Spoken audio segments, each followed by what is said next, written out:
প্রিয় ছাত্রছাত্রী, আজকে আমি তোমাদেরকে এই ভিডিওর মাধ্যমে ক্লাস 9-এর ভৌতবিজ্ঞানের যে সমস্ত প্রশ্নগুলো আছে রায়মার্টিন প্রশ্নবিচিত্রা 2024 সালের তৃতীয় পর্যায়ক্রমিক মূল্যায়ন অর্থাৎ থার্ড সামেটিভের জন্য স্কুল নম্বর 2 এই দ্বিতীয় স্কুলে যে সমস্ত প্রশ্নগুলো আছে পেজ নম্বর 293-তে, সেখানে গ্রুপ এ, বি এবং সি এই তিনটে বিভাগের সমস্ত প্রশ্ন উত্তর আমরা আলোচনা করবো আজকে এই ভিডিওর মাধ্যমে। তো সেখানে তোমাদের MCQ, SQ, টেস্টের প্রশ্ন এবং 2 নম্বর প্রশ্নগুলো থাকবে। তো সেগুলো আমরা আলোচনা করবো আজকে। এবং এর আগের যে স্কুল 1 নম্বর স্কুল ছিল সেটার আমরা প্রশ্ন উত্তর অলরেডি চ্যানেলে আপলোড করে দিয়েছি। তোমরা যে প্লে লিস্ট আছে সেখান থেকে থার্ড সামেটিভের প্লে লিস্ট থেকে ক্লাস 9-এর সেই প্রশ্ন উত্তরগুলো অবশ্যই তোমরা সেখান থেকে দেখে নেবে। দেখো, আজকে আমাদের যে 2 নম্বর স্কুল সেখানে বলা আছে বাঁকুড়া জেলা স্কুল, সেখানে গ্রুপ এ এর মধ্যে যে সমস্ত প্রশ্নগুলো আছে 13টা প্রশ্ন MCQ টাইপ প্রশ্ন দেওয়া আছে। প্রথম প্রশ্ন বলা আছে সঠিক উত্তরটি নির্বাচন করে লেখো। প্রথম প্রশ্ন বলা আছে প্রদত্ত কোন রাশিটির একক আছে কিন্তু মাত্রা নেই। প্রদত্ত কোন রাশিটির একক আছে কিন্তু মাত্রা নেই, সেটা হবে অপশান সি অর্থাৎ ঘনকোণ। এরপরে প্রশ্ন কি বলা আছে দেখো, একজন বালক আর ব্যাসার্ধের বৃত্তপথে গতিশীল একবার পূর্ণ আবর্তনের জন্য তার টি সময় লাগে, তার গতির ক্ষেত্রে নিচের কোনটি সঠিক। তো এখানে তোমাদের সঠিক হবে অপশান বি অর্থাৎ গড় দূরত্ব সমান 2πr/t। একটি পূর্ণ দৃঢ় বস্তুর ইয়ং গুণাঙ্ক হলো অসীম। এরপরের যে প্রশ্ন আছে দেখো, সেখানে বলা আছে ঘরের উষ্ণতা শিশিরাঙ্কের সমান হলে আপেক্ষিক আর্দ্রতা হবে, সেটা হবে 100%। অপশান এ হবে সঠিক উত্তর। পরের প্রশ্ন আছে এম ভরের একটি বস্তুকে এইচ উচ্চতা থেকে স্থিরাবস্থায় ছেড়ে দেওয়া হলো, যখন বস্তুটি ঠিক ভূমি স্পর্শ করবে তখন তার গতিশক্তি কত হবে? তখন তার গতিশক্তি হবে mgh। এর পরের প্রশ্ন কি বলা হয়েছে, কম্পনশীল কণার দ্বারা সৃষ্ট তরঙ্গের ক্ষেত্রে কোন ধর্মটি মৌলিক। তো এখানে তরঙ্গ দৈর্ঘ্য, বেগ, কম্পাঙ্ক, তো এগুলো সবকটি। পরের প্রশ্ন কি বলা আছে দেখো, পদার্থ কোন আয়নটির মধ্যে 16টি প্রোটন, 18টি ইলেকট্রন ও 16টি নিউট্রন আছে। তো এখানে তোমাদের সঠিক উত্তর হবে অপশান এ। এর পরের প্রশ্ন দেখো, বলা হয়েছে পদার্থগুলির মধ্যে কোনটি কোলয়েডীয় দ্রবণ নয়। তো সেটা এখানে হবে কি, আইসক্রিম, দুধ, ধোঁয়া, NaCl এর জলীয় দ্রবণ। তো এটা হবে অপশান ডি, NaCl এর জলীয় দ্রবণ। পরের প্রশ্ন দেখো, বলা আছে 16 গ্রাম অক্সিজেন কত পরিমাণ অক্সিজেনের ভরকে বোঝায়। এটা হবে 1 মোল অক্সিজেন অণুর ভরকে বোঝায়। পরের প্রশ্ন পদার্থ লবণগুলির মধ্যে কোনটি অ্যাসিড লবণ। তো পদার্থ লবণগুলির মধ্যে অ্যাসিড লবণ হলো Na2HPO4। পরের প্রশ্ন কোন প্রশমন বিক্রিয়ায় ফেনলফথ্যালিন নির্দেশক উপযুক্ত। তো সেটা হবে মৃদু অ্যাসিড ও তীব্র, এটা না, মৃদু ক্ষার ও তীব্র অ্যাসিড। তো এটা হবে তোমাদের সঠিক উত্তর। পরের প্রশ্ন কি আছে দেখো, পরের প্রশ্ন বলা আছে কেরোসিন তেল ও জলের মিশ্রণ থেকে উপাদানগুলিকে পৃথক করার জন্য কোন পদ্ধতি ব্যবহার করা হয়।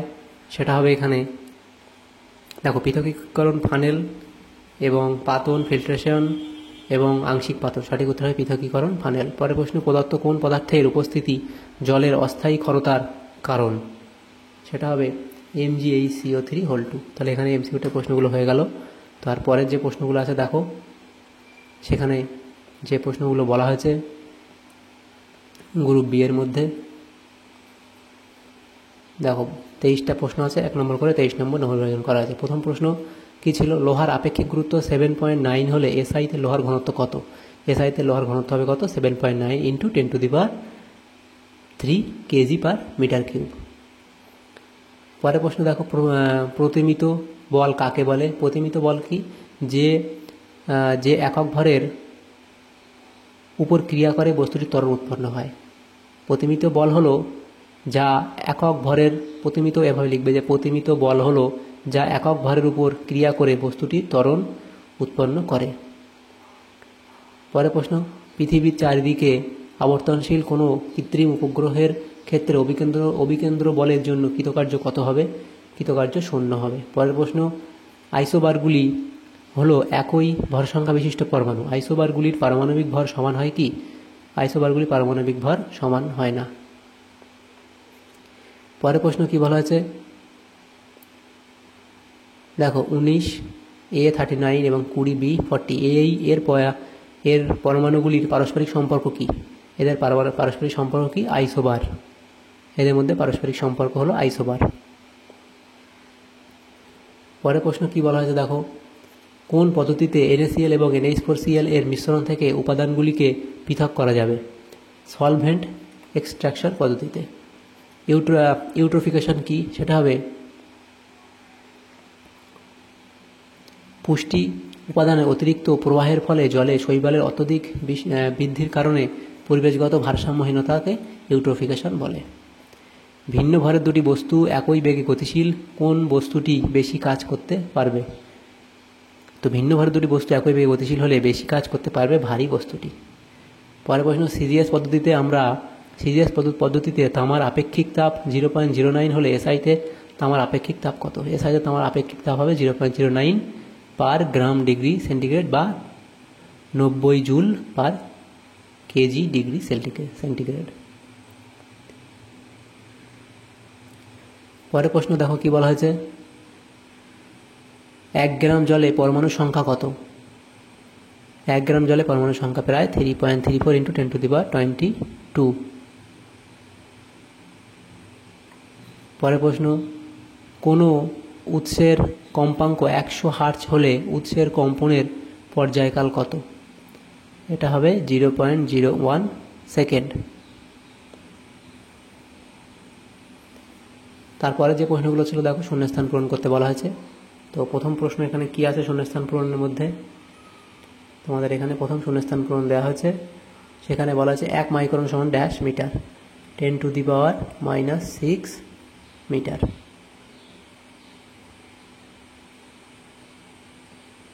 পরের প্রশ্ন দেখো বি কি বলা হয়েছে, যে কোনো সংঘাতের ক্ষেত্রে ড্যাশ এর সংরক্ষণ নীতি পালিত হয়। যে কোনো সংঘাতের ক্ষেত্রে ড্যাশের সংরক্ষণ নীতি, এটা হবে শক্তি এর সংরক্ষণ নীতি পালিত হয়। তরলে গ্যাসের দ্রাব্যতা কমে উষ্ণতা ড্যাশ হলে, উষ্ণতা বৃদ্ধি হলে।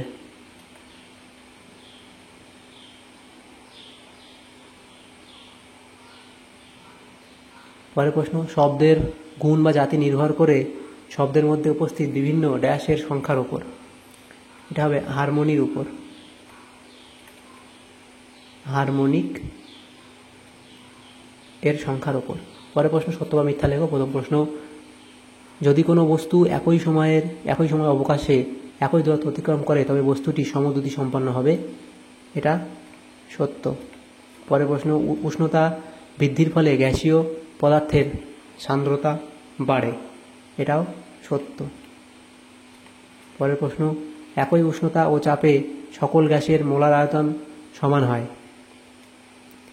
এটাও সত্য। পরের প্রশ্ন, N2O হলো একটি উভধর্মী অক্সাইড। এটা মিথ্যা, কারণ এটি একটি নিরপেক্ষ অক্সাইড। পরের প্রশ্ন, বাম স্তম্ভের সঙ্গে ডান স্তম্ভ মেলাও। তো ওখানে আছে কঠিন এরোসল। তো কঠিন এরোসল এখানে হবে ধোঁয়া।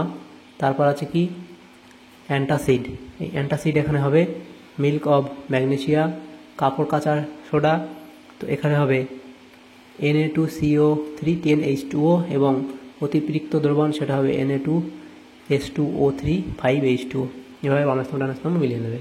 দেখো গ্রুপ সিতে যে প্রশ্নগুলো আছে সেখানে কি প্রশ্ন বলা আছে, 15টা 2 নম্বর প্রশ্ন আছে, টোটাল 30 নম্বর দেওয়া আছে। 3 দাগের প্রশ্নে বলা আছে নিচের প্রশ্নগুলির সংক্ষিপ্ত উত্তর দাও। বিকল্প প্রশ্নগুলি লক্ষণীয়। প্রথম প্রশ্ন দেখো, ½ mv² সমান mgh। এই সম্পর্কটি মাত্রাগতভাবে সঠিক কিনা যাচাই করো। যেখানে m হচ্ছে ভর, v হচ্ছে বেগ, h উচ্চতা এবং g অভিকর্ষ ত্বরণ। তো সেটা আমরা কীভাবে বার করবো? এটা হচ্ছে এই প্রথম প্রশ্ন উত্তর 1 নম্বরের। আমরা জানি ভর m এর মাত্রা ক্যাপিটাল M এবং বেগ v এর মাত্রা L⁻⁻1, উচ্চতা h এর মাত্রা L এবং অভিকর্ষ ত্বরণ g এর মাত্রা L⁻²। তাহলে এটা আমরা জানি। তো এটা হচ্ছে পরের প্রশ্নের উত্তর এটা। তো এটা আমরা জানি। তাহলে কী লিখবো আমরা? এখন কী হবে, 2mv², 2m নয়, এটা ½ mv² এর মাত্রা বার করবো। এখানে দেখো m এর জায়গায় m বসালাম, m এর যে মাত্রা বসালাম mv² v² মাত্রা বসালাম, এখানে স্কোয়ার দিলাম। সেটা ক্যালকুলেট করলে m L² T⁻² হবে। সেখান থেকে m L² T⁻², এটা আমাদের ক্যালকুলেট করলে আসলো। আবার সেমভাবে mgh এর মাত্রা বার করব। এম এর যে মাত্রা m, ক্যাপিটাল M, জি এর মাত্রা কি l টু দি পাওয়ার -2 এবং h এর মাত্রা l, তাহলে সেখান থেকে কেটে আসলে কী হবে m l square to the power -2। তো দেখো এটা এখানেও যেটা এখানেও সেটা সেম, তাহলে কী হবে এটা হাফ ছিল, তাহলে হাফ mb স্কোয়ার এবং mgh এর মাত্রা একই, অর্থাৎ সম্পর্কটি মাত্রাগতভাবে সঠিক। তো এটা আমরা করে নিতে পারবো। দ্বিতীয় দাগের প্রশ্ন কী ছিল, এম ভরের একটি ব্লক একটি মসৃণ অনুভূমিক তলের ওপর স্থির অবস্থায় আছে, ভি বেগে গতিশীল এম ভরের একটি বস্তু ওই ব্লকের সঙ্গে সংঘাত করে ব্লকের সঙ্গে আটকে গেল, সংঘাতের পর সংস্থাটির বেগ কত হবে? আমরা কি করব, এইটা 2 দাগের প্রশ্ন। ধরা যাক সংঘাতের পর সংস্থাটির বেগ vf মানে ফাইনাল ভেলোসিটি হয়। সংঘাতের আগে মোট ভরবেগ ছিল mv, সংঘাতের পর সংযুক্ত ভর m প্লাস m, অর্থাৎ দুটো ভরের যোগফল, এবং সংঘাতের পর যে বেগ সেটা হচ্ছে কি vf ফাইনাল ভেলোসিটি। ভরবেগের সংরক্ষণ সূত্র অনুযায়ী কী হয়, প্রাথমিক বেগ সমান সমান কী হয়, মানে প্রাথমিক যে ভর ইন্টু বেগ, প্রাথমিক ভরবেগ কী ছিল m ইন্টু ভি, এবং পরেও সেটা সেম থাকবে। তো প্রথম পরে যে ভর হচ্ছে m, দুটো যোগফল ইন্টু লাস্ট যে ভেলোসিটি সেটা গুণ করব। তাহলে আমাদের এই যে ইউএফ এর ভ্যালু কোনটা আসবে, ইউএফ এর ভ্যালু কী আসবে, এম ভি, এটা M V by capital M plus small M. তো এটা আমাদের আসবে, এটা হলো সঠিক উত্তর। পরের প্রশ্ন কী ছিল, অথবা দিয়ে কোনো বস্তুর বেগ সময় লেখচিত্র অঙ্কন করো যখন বস্তুটির ত্বরণ ধ্রুবক এবং ত্বরণ ক্রমশ বাড়ছে। তো পরের পেজে আমরা সেটা করব। দেখো এই যে বেগ সময় লেখচিত্র, এই উপরের দিকে কী হচ্ছে, ভেলোসিটি, এদিকে যাচ্ছে মানে বেগ বাড়ছে, এদিকে যাচ্ছে মানে সময় বাড়ছে। তো এটা হচ্ছে প্রথম ক্ষেত্রে, যখন এটা হচ্ছে এ, যখন ত্বরণ ধ্রুবক হলে এটা এ, ত্বরণ ধ্রুবক হলে উপরে লেখচিত্রে দেখা যাচ্ছে বেগ সময়ের সাথে সরলরৈখিকভাবে বাড়ছে। তাহলে যখন ত্বরণ ধ্রুবক হবে তখন এভাবে হবে, সরলরৈখিকভাবে এটা বাড়বে। এবং বি কী ছিল, ত্বরণ যখন ক্রমশ বাড়বে, আচ্ছা কী ছিল, ত্বরণ ক্রমশ বাড়বে বিতে, সেটা কী হবে, সেটা ত্বরণ যখন ক্রমশ বাড়বে উপরের দিকে বেগ, এদিকে সময়ের সাথে সাথে ত্বরণ বাড়বে তখন সময়ের সাথে সাথে বেগ এই ঠিক এরকমভাবে বক্ররেখায় বাড়বে। তো সেটাই লেখা আছে নিজের লেখচিত্রে, দেখো জায়গায় দেখা যাচ্ছে বেগ সময়ের সাথে বক্ররেখায় বাড়ছে। তো এটা তোমরা করে নেবে। পরের যে প্রশ্ন ছিল সেখানে দেখো 3 দাগের প্রশ্ন, সেখানে কি বলা আছে, ক্রিয়া ও প্রতিক্রিয়া সমান ও বিপরীতমুখী হলেও সাম্য প্রতিষ্ঠা করতে পারে না কেন? তো লিখবে কি, নিউটনের তৃতীয় সূত্রানুসারে ক্রিয়া ও প্রতিক্রিয়া শক্তি সমান ও বিপরীতমুখী হয়, কিন্তু এই শক্তিগুলি দুটি ভিন্ন বস্তুর উপর ক্রিয়া করে, তাই তারা একে অপরকে বাতিল করতে পারে না। একটি বস্তুতে কার্যকারী শক্তি এবং অন্য বস্তুতে কার্যকারী শক্তি পৃথক হওয়ায় সাম্য প্রতিষ্ঠিত হয় না।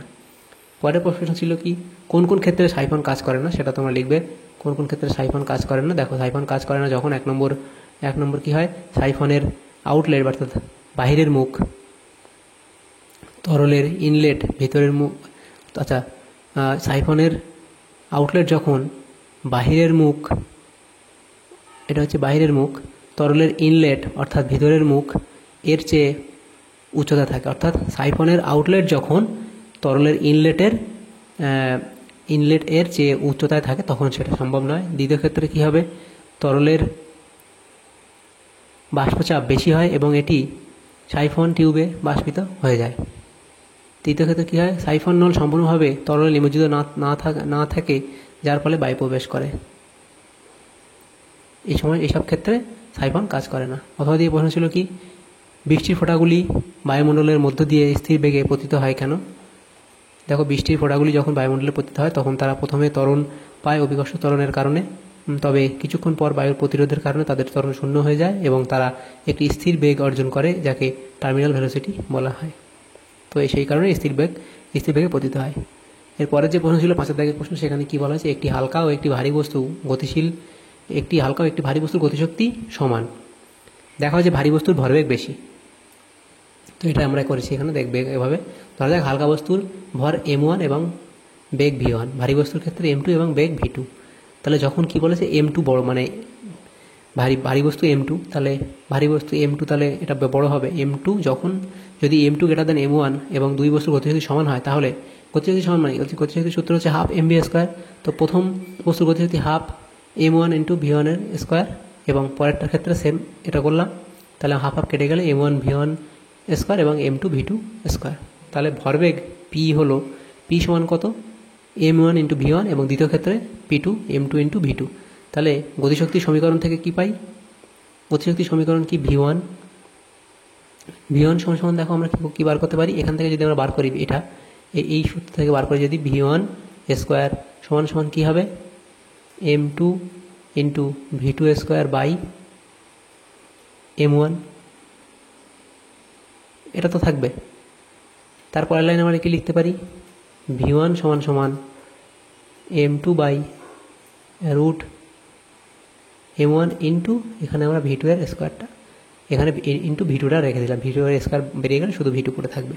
তো এটা আসে, সেটাই আমরা এখানে লিখলাম গতিশীল সমীকরণ থেকে V1 সমান এটা আসে। তাহলে ভারী বস্তুর ভরবেগ P2 হবে, P2 কীভাবে বার করবো আমরা, M2 ইন্টু V2, সেখানে আমরা M2 যেমন আছে তেমন রাখলাম এবং এই V2 এর জায়গায় কী বসাবো, এই যে V2 এই ভ্যালুটা যদি বার করি আমরা V2 সমান সমান কী লিখতে পারি, এদিকে চলে আসবে আমাদের V1 by root M2 by M1, সেটা এখানে লিখেছি, লেখার পরে ক্যালকুলেট করলে আমাদের এটা আসবে।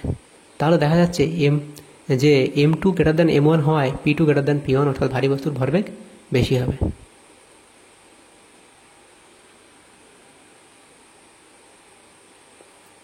এরপরের প্রশ্ন কি আছে, 1 HP ক্ষমতাসম্পন্ন একটি যন্ত্র 30 মিনিট চললে কত জুল কার্য সম্পন্ন হবে। তো এই 6 দাগের প্রশ্ন, 1 হর্স পাওয়ার HP এর ক্ষমতা কত, 746 ওয়াট। তাহলে 1 HP ক্ষমতাসম্পন্ন যন্ত্র 30 মিনিট চললে কার্য হবে কত, শক্তি সমান সমান ক্ষমতা ইন্টু সময়। তাহলে ক্ষমতা 746 ওয়াট এবং সময় কত 30, এটা সেকেন্ডে নিতে হবে, 60 দিয়ে গুণ করলে সেকেন্ডে চলে আসবে, কারণ 30 মিনিট ছিল, সেটা গুণ করলে এত আমাদের হবে, উত্তর হবে এত। তাহলে মোট কার্য সম্পন্ন কত হবে, এত জুল। এর পরের প্রশ্ন ছিল দেখো 7 দাগের প্রশ্ন, তাপের যান্ত্রিক তুল্যাঙ্ক কাকে বলে এবং এসআইতে তুল্যাঙ্কের একক কী। তাপের যান্ত্রিক তুল্যাঙ্ক কাকে বলে এটা তোমরা লিখবে এবং এসআইতে একক এখানে লিখে দেবে। এর পরের যে প্রশ্ন ছিল অথবা দিয়ে যে প্রশ্নটা ছিল সেটা হচ্ছে কি, 1 কেজি ভরে গরম জলের সঙ্গে 10 ডিগ্রি সেন্টিগ্রেড উষ্ণতায় 3 কেজি জল মেশানো হয়, তখন মিশ্রণের চূড়ান্ত উষ্ণতা 20 ডিগ্রি সেন্টিগ্রেড হয়, গরম জলের প্রাথমিক উষ্ণতা নির্ণয় করো। তাহলে কীভাবে বার করবো দেখো, এখানে ধরা যাক গরম জলের প্রাথমিক তাপমাত্রা ছিল T1, তাপের সংরক্ষণ সূত্র অনুযায়ী গরম জলের হারানো তাপ সমান সমান ঠান্ডা জলের প্রাপ্ত তাপ। গরম জলের জন্য Q1 এটা হচ্ছে M1 into C into T1 minus final TF, এবং ঠান্ডা জলের জন্য এটা এখানে M1 1 কেজি ছিল, M2 3 কেজি এবং T2 10 ডিগ্রি সেন্টিগ্রেড এবং TF ফাইনাল হচ্ছে কত 20 ডিগ্রি সেন্টিগ্রেড, এবং C এর ভ্যালু আমরা জানি। তাহলে Q1 সমান Q2 হবে, সেখানে আমরা ভ্যালুগুলো বসালে Q1 এর মান আসবে 50 ডিগ্রি সেন্টিগ্রেড। তাহলে গরম জলের প্রাথমিক উষ্ণতা কত ছিল, এটা উষ্ণতা না, এটা উষ্ণতা 50 ডিগ্রি সেন্টিগ্রেড। এরপরের প্রশ্ন কী ছিল দেখো, এখানে 8 দাগের প্রশ্ন, কম্পাঙ্ক তরঙ্গ দৈর্ঘ্য ও তরঙ্গ বেগের মধ্যে সম্পর্কটি প্রতিষ্ঠা করো। তো এখানে কী হবে, তরঙ্গের কম্পাঙ্ক F, তরঙ্গ দৈর্ঘ্য ল্যামডা এবং তরঙ্গ বেগ V এর মধ্যে সম্পর্ক হলো V সমান F ইন্টু ল্যামডা। এখানে V এর তরঙ্গ বেগ মিটার বা সেকেন্ড হচ্ছে একক, কম্পাঙ্কের একক হার্জ, এটা ল্যামডা হচ্ছে তরঙ্গ দৈর্ঘ্য একক মিটার। তাহলে দেখো এই সম্পর্কটি নির্দেশ করে যে তরঙ্গ বেগ V তরঙ্গ দৈর্ঘ্য ল্যামডা এবং কম্পাঙ্ক F এর গুণফল। পরের প্রশ্ন ছিল 9 দাগের প্রশ্ন, রাদারফোর্ডের পরমাণু মডেলের ত্রুটিগুলি লেখো। তো এই ত্রুটিগুলো এখানে লিখবে। দেখো অথবা এই প্রশ্ন ছিল কি, একটি পরমাণু M কক্ষে 3টি ইলেকট্রন আছে, যদি পরমাণুর ভর সংখ্যা 27 হয় তবে পরমাণুর ইলেকট্রন, প্রোটন ও নিউট্রনের সংখ্যা কত। তো এভাবে তোমরা অঙ্কটা করবে। এই অথবা দিয়ে যে প্রশ্নটা ছিল তার উত্তর এভাবে করবে। ধরা যাক একটি পরমাণু M কক্ষে 3টি ইলেকট্রন আছে, M কক্ষটি পরমাণুর তৃতীয় কক্ষ এবং এতে সর্বাধিক 18টি ইলেকট্রন থাকতে পারে। এই পরমাণু ইলেকট্রন বিন্যাস পুরো ডিটেলস দেখিয়ে দিয়েছি, কে কক্ষে 2টি থাকতে পারে, L কক্ষে 8টি এবং M কক্ষে এখানে 3টি থাকতে পারে, মানে 3টি থাকতে পারে না, 18টি থাকতে পারে সর্বাধিক, কিন্তু এখানে 3টে আছে। তাহলে এই পরমাণুর মোট ইলেকট্রন সংখ্যা কত হবে, 2 যোগ 8 যোগ 3, তাহলে 13। এবং ইলেকট্রন সংখ্যা, যেহেতু একটি পরমাণুতে ইলেকট্রন সংখ্যা সমান হয় তার প্রোটন সংখ্যা, সুতরাং প্রোটন সংখ্যাও 13 হবে। দেখো যেহেতু নিউট্রন সংখ্যা কি, ভর সংখ্যা 27 এবং ভর সংখ্যা হচ্ছে কি প্রোটন ও নিউট্রন সংখ্যার যোগফল, তাহলে নিউট্রন সংখ্যা কত, ভর সংখ্যা মাইনাস প্রোটন সংখ্যা, সেখানে আমরা ভ্যালু বসাবো, যেটা 14টা আসবে, নিউট্রন সংখ্যা 14। তাহলে এই পরমাণুতে 13টি ইলেকট্রন, 13টি প্রোটন এবং 14টি নিউট্রন আছে। তো এইভাবে এটা করে নেব। পরের যে প্রশ্ন দেখো সেখানে কি বলা আছে, দেখো পরের প্রশ্নতে এখানে আছে, আচ্ছা এখানে কি প্রশ্ন ছিল, এখানে 10 দাগের যে প্রশ্ন সেটা কি বলা আছে, 1 মোল ক্লোরিন অণু ও 1 মোল ক্লোরিন পরমাণুর মধ্যে পার্থক্য কী। তো তার পার্থক্য হচ্ছে কি, 1 মোল ক্লোরিন অণু অর্থাৎ 1 মোল ক্লোরিন অণুতে 6.02 × 10⁻23 ক্লোরিন অণু থাকে, যেখানে প্রতিটি অণু 2টি ক্লোরিন পরমাণু দ্বারা গঠিত। তাই 1 মোল ক্লোরিন অণুতে 2 × এত অর্থাৎ টোটাল এতটি ক্লোরিন পরমাণু থাকে এবং এতটি ক্লোরিন পরমাণু থাকে। এবং ক্লোরিন পরমাণুতে কী হয়, 1 মোল ক্লোরিন পরমাণুতে এত ক্লোরিন পরমাণু থাকে, যেখানে কোনো অণু নেই, শুধুমাত্র পৃথক ক্লোরিন পরমাণু। তো এটাই এদের মধ্যে পার্থক্য। এরপরের যে প্রশ্ন ছিল দেখো, বা এখানে 11 দাগের প্রশ্ন। 11 দাগে বলা আছে ইমালশন কাকে বলে, ইমালশন কাকে বলে তোমরা এটা লিখবে। এবং কাপড় কাচার সময় তেল জাতীয় পদার্থ অপসারণের জন্য ইমালশন হিসেবে কোন পদার্থ ব্যবহার করা, তোমরা সেখানে সার্ফ বা সাবান তোমরা ব্যবহার করতে পারো, সেই এখানে বলা আছে সাবান বা ডিটারজেন্ট ব্যবহার করা হয়। তারপরে প্রশ্ন দেখো, 12 দাগের প্রশ্ন বলা আছে কপার কুচির মধ্যে গাঢ় HNO3 মিশিয়ে উত্তপ্ত করলে কী ঘটবে, রাসায়নিক সমীকরণ সহ লেখো। দেখো, কপার কুচির সাথে গাঢ় নাইট্রিক অ্যাসিড মিশিয়ে উত্তপ্ত করলে তীব্র রাসায়নিক বিক্রিয়া ঘটে, তাতে নাইট্রোজেন ডাইঅক্সাইড, এটা জল H2O এবং কপার নাইট্রেট উৎপন্ন হয়। নাইট্রোজেন ডাইঅক্সাইড একটি বাদামি গ্যাস যা নির্গত হয়। সমীকরণ, রাসায়নিক সমীকরণ হলো Cu+4HNO3 এবং সেখান থেকে CuNO3(2) এবং 2NO2 + 2H2 উৎপন্ন হয়। এবং এর পরের যে পার্ট ছিল সেখানে অথবাদি প্রশ্ন ছিল নির্দেশক হিসাবে নির্দেশকের সাহায্যে Na2CO3 এবং NaHCO3 এর দ্রবণ কীভাবে চিহ্নিত করবে। তো এটা দেখো, এটা হচ্ছে আমাদের অথবা দিয়ে প্রশ্ন। এই প্রশ্নটি Na2CO3 সোডিয়াম কার্বনেট এবং NaHCO3 সোডিয়াম বাইকার্বনেট এর দ্রবণ চিহ্নিত করতে নির্দেশকের সাহায্য নেওয়া যেতে পারে। যেমন এটা হচ্ছে কি মজবুত ক্ষার, এতে লিটমাস পেপার ব্যবহার করলে নীল লিটমাস পেপার একই নীল রঙে থাকবে এবং লাল লিটমাস পেপার নীল রঙে পরিণত হবে। এটি ক্ষারীয় দ্রবণ, তাই পিএইচ পেপার 11 এর কাছাকাছি পিএইচ নির্দেশ করবে। পরেরটা কি হচ্ছে NaHCO3, এটি দুর্বল ক্ষার, যাতে কি এতে লাল লিটমাস পেপার হালকা নীল রঙে পরিণত হবে, তবে পিএইচ পেপার দিয়ে পরীক্ষা করলে এর পিএইচ প্রায় এত থেকে এত হবে, যা Na2CO3 এর তুলনায় কম। তো এইভাবে নির্দেশক ব্যবহার করে এগুলো চিহ্নিত করা যায়। পরের প্রশ্ন দেখো, বলা হয়েছে আংশিক পাতনের মূলনীতি কী। আংশিক পাতনের মূলনীতি তোমরা লিখবে, অবধি লিখবে। এবং গ্যাস ও গ্যাসের একটি সমসাত্ত্ব মিশ্রণের উদাহরণ দাও। গ্যাস ও গ্যাসের একটি সমসাত্ত্ব মিশ্রণ হলো বায়ু একটি সমসাত্ত্ব মিশ্রণ, যেখানে এইগুলো থাকে। তো এই উদাহরণ তোমরা এখানে দিয়ে দেবে। তাহলে দেখো, এই প্রশ্ন উত্তর তোমাদের হয়ে যাবে 13 দাগ অবধি। তারপরে 14 দাগের প্রশ্ন কী বলা হয়েছে দেখো, স্ফুটনের সাহায্যে জলের অস্থায়ী ক্ষারতা কীভাবে অপসারণ করা হয় তা রাসায়নিক সমীকরণের সাহায্যে লেখো। জলের অস্থায়ী ক্ষারতা মূলত বাইকার্বনেট আয়ন এবং কার্বনেট আয়ন এর কারণে হয়। স্ফুটনের মাধ্যমে, এটা দ্বন্দ্ব ছয় হস্য, স্ফুটনের মাধ্যমে এই ক্ষারতা অপসারণের পদ্ধতি হলো স্ফুটনের মাধ্যমে কার্বন ডাইঅক্সাইড বের করে দেওয়া। রাসায়নিক সমীকরণ কীভাবে হবে, ক্যালসিয়াম বাইকার্বনেট স্ফুটন, সেখানে CaCO3(2) এটা অ্যাকোয়াস, তারপরে এখানে স্ফুটন মানে ফোটানোর পরে কী হবে, CaCO3 CO2 এবং H2O উৎপন্ন হবে। এবং সেমভাবে ম্যাগনেসিয়াম বাইকার্বনেটের স্ফুটন করলে কী কী তৈরি হবে সমীকরণ দেওয়া আছে। এই ক্যালসিয়াম কার্বনেট এবং ম্যাগনেসিয়াম কার্বনেট একটি কঠিন অবস্থায় জমা হয়ে যায়, যা জল থেকে অপসারণ করা যায়। CO2 এবং H2O গ্যাস হিসেবে বেরিয়ে যায়। পরের প্রশ্ন ছিল আয়নমুক্ত জল ও পাতিত জলের মধ্যে কোনটি বেশি বিশুদ্ধ এবং কেন, লিখবে।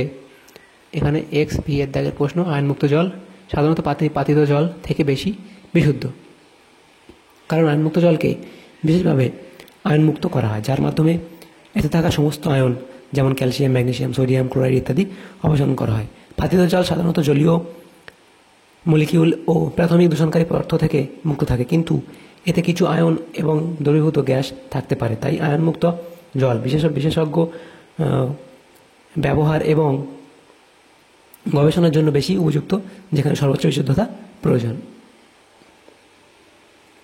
তাহলে এখানে যে সমস্ত প্রশ্নগুলো ছিল আমরা সমস্ত প্রশ্ন উত্তর আলোচনা করে নিলাম আজকে গ্রুপে A, B এবং C 2 নম্বর স্কুলে ক্লাস 9-এর ভৌতবিজ্ঞানের। তো যদি তোমাদের সামান্য উপকারের সাথে ভিডিওটা অবশ্যই লাইক করবে এবং বেশি বেশি করে বন্ধুদের সাথে শেয়ার করবে। আর চ্যানেলে যদি নতুন থাকো অবশ্যই চ্যানেলকে সাবস্ক্রাইব করে রাখবে পরবর্তী স্কুলের প্রশ্ন উত্তরগুলো পাওয়ার জন্য। Thanks for watching.